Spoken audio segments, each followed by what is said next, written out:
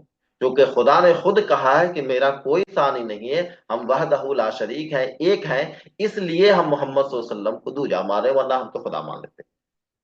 غرض مشکل ہمیں ہوتی کہ پیدا کر کے ایسے کو خدا اگر یہ نہ فرماتا نہیں کوئی میرا ثانی. اگر خدا یہ نہ فرماتا کہ میرا کوئی ثانی نہیں تو میرے لیے تو مشکل ہوتا ہے. اتنے سارے خوبصورتی دیکھنے کے بعد تو ہم کہہ دیتے کہ سب کچھ یہی ہے.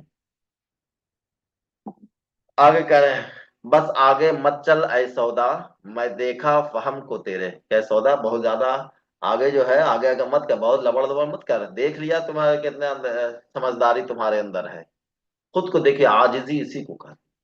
بس آگے مت چل اے سودا میں دیکھا فہم کو تیرے کہ استغفار اس منہ سے اب ویسے کس ناخانی. کہ پڑھ استغفار کہا الٹی سیدھی باتیں کر رہا ہے، کبھی خدا سے ملا دے رہا ہے، کبھی کچھ کر رہا ہے. تو کہتا ہے اے سودا وہ اپنی زبان کو لگام دے، میں نے دیکھا کتنے تو عقل مند ہے. ٹھیک ہے، تیرے عقل کی پرواز یہیں تک تھی، سمجھے؟